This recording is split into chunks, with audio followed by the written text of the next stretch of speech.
Assalamualaikum warahmatullahi Waalaikumsalam. wabarakatuh. Perkenalkan, saya Ayudhya Cahyawindari dengan NIM belakang 130 dan rekan saya. Zihan Huriyatul Muslimah dengan NIM belakang 136.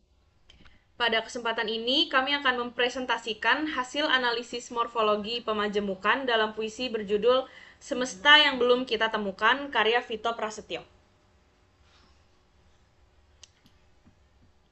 Oke, yang pertama di sini Lanjut saja ada. ke Jadi untuk latar belakang, puisi merupakan salah satu bentuk karya sastra yang memiliki ciri khas tersendiri, terutama dari segi penggunaan bahasa yang padat, imajinatif, dan penuh makna. Bahasa dalam puisi sering kali berbeda dengan bahasa sehari-hari karena mengandung unsur estetika, simbolisme, dan permainan kata. Lalu, penelitian ini bertujuan untuk morfologi, yaitu ilmu yang mempelajari bentuk dan struktur kata. Dalam kajian morfologi, terdapat satu aspek menarik yang disebut dengan pemajemukan atau komposisi, yaitu proses penggabungan dua kata atau lebih yang menghasilkan makna baru. Lalu, penelitian ini bertujuan untuk menganalisis pemajemukan kata dalam puisi yang berjudul Semesta yang Belum Kita Temukan, karya Vito Prasetyo, seorang penyair muda yang karyanya syarat dengan nilai estetika dan simbolisme. Pemilihan puisi ini didasarkan pada keunikan penggunaan kata majemuk yang tidak hanya berfungsi secara struktural, tetapi memperkuat makna dan suasana puisi. Dengan demikian, analisis ini penting untuk menggali bagaimana majemuk turut membangun keindahan dan kedalaman makna dalam puisi kontemporer. Nah, Lalu, untuk rumusan masalah dan tujuan penelitian, penelitian ini berangkat dari rumusan masalah mengenai bagaimana bentuk dan fungsi kata majemuk dalam puisi semesta yang belum kita temukan.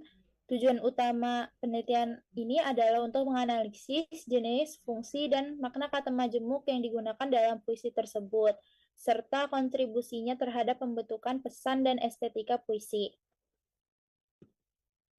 Untuk tinjauan pustaka, kajian pustaka menunjukkan bahwa penelitian terkait morfologi dalam puisi Indonesia ini telah dilakukan oleh beberapa peneliti sebelumnya. Misalnya, ada Wiyah dan Sutrisna yang menyoroti penyimpangan morfologis dalam puisi Sutarji Kalzoum Bahri yang memperkaya makna dan estetika. Sedangkan Mulyati meneliti peran morfen terikat dalam puisi Chandra Malik. Penelitian ini oleh Siregar mengkaji pemajemukan dalam puisi Khairil Anwar dan menemukan bahwa kata majemuk menciptakan efek makna yang lebih dalam. Namun, sebagian besar penelitian masih berfokus pada karya penyair besar, sedangkan puisi karya penyair muda seperti Vito Prasetyo belum banyak dikaji dari sudut morfologi pemajemukan. selanjutnya ada metode penelitian yang kita pakai. Yang pertama itu, penelitian ini menggunakan pendekatan kualitatif deskriptif, yaitu pendekatan yang bertujuan untuk mendeskripsikan fenomena bahasa secara mendalam berdasarkan observasi terhadap teks, bukan berdasarkan perhitungan statistik.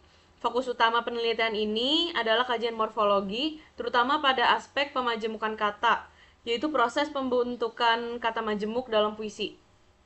Data utama yang digunakan dalam penelitian ini adalah teks puisi Semesta yang Belum Kita Temukan, karya Vito Prasetyo.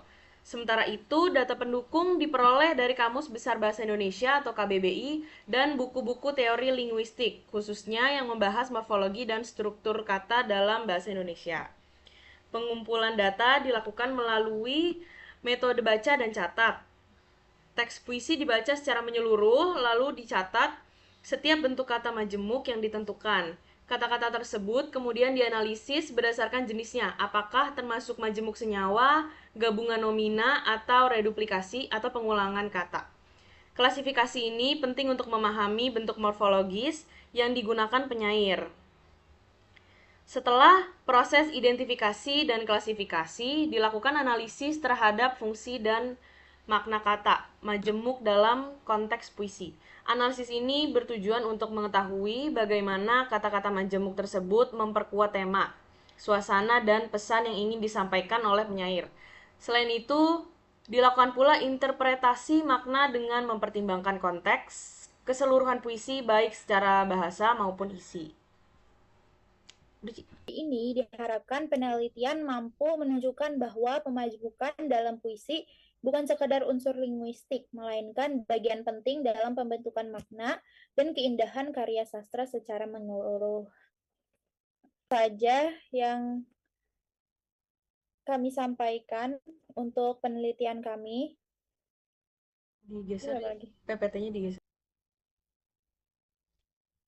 Selanjutnya ada hasil dan pembahasan. Puisi semesta yang belum kita temukan. Kaya akan penggunaan kata majemuk yang beragam, mulai dari gabungan kata benda seperti gugusan cahaya, orbit bumi, dan musim kemarau, hingga reduplikasi seperti bangku-bangku lebam. Kata-kata majemuk ini tidak hanya berfungsi sebagai penyusun makna literal, tetapi juga gugusan cahaya, menciptakan gambaran visual yang memukau dan menimbulkan kesan keajaiban alam semesta. Sedangkan bangku-bangku lebam menambah nuansa kesedihan dan luka yang mendalam. Pola pemajemukan yang dominan adalah gabungan nomina yang membentuk satu kesatuan makna baru, memperkaya citra dan pesan puisi. Penggunaan reduplikasi memberikan efek ritmis sekaligus memperkuat makna jamak dan intensitas emosi. Temuan ini sejalan dengan penelitian sebelumnya yang menyatakan bahwa pemajemukan dalam puisi kontemporer berperan penting dalam membangun ekspresi artistik dan makna kompleks. Dalam puisi ini, kata matahari merupakan contoh majemuk senyawa yang terbentuk dari dua kata dasar, mata dan hari, yang jika digabungkan membentuk makna baru sebagai simbol sumber cahaya dan kehidupan. Musim kemarau adalah gabungan dua nomina yang mengacu pada periode waktu tertentu yang dalam konteks puisi dapat menjadi metafora untuk masa-masa sulit atau kekosongan emosional. Gugusan cahaya merupakan gabungan nomina yang terbentuk citra visual kumpulan cahaya, memperkuat suasana magis dan keajaiban semesta. Orbit bumi menggambarkan pergerakan bumi dalam semesta dan melambangkan kesinambungan serta keteraturan alam. Sementara itu, bangku-bangku lebam adalah contoh reduplikasi yang dipadukan dengan adjektiva, memberikan efek pengulangan dan suasana suram, memperdalam atmosfer emosional di dalam puisi.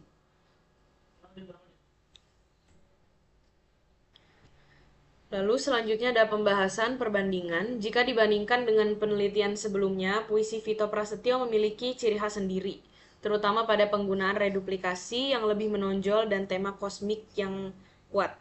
Hal ini menunjukkan bahwa meskipun proses pemajemukan umum digunakan dalam puisi kontemporer, setiap penyair memiliki gaya dan cara unik dalam memanfaatkannya untuk membangun makna dan estetika.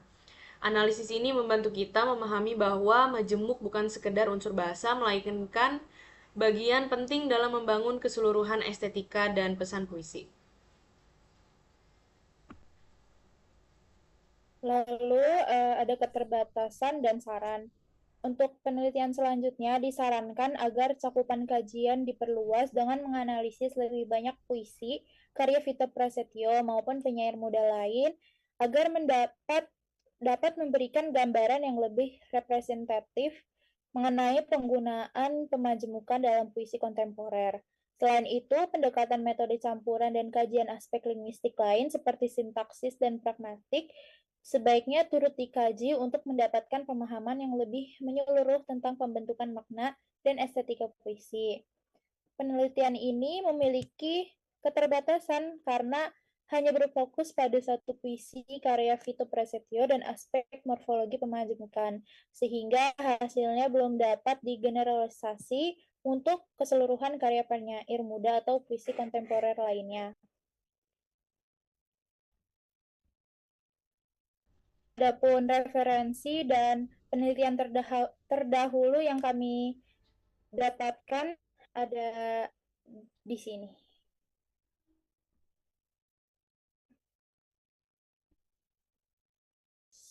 Sekian dari kami. Gimana?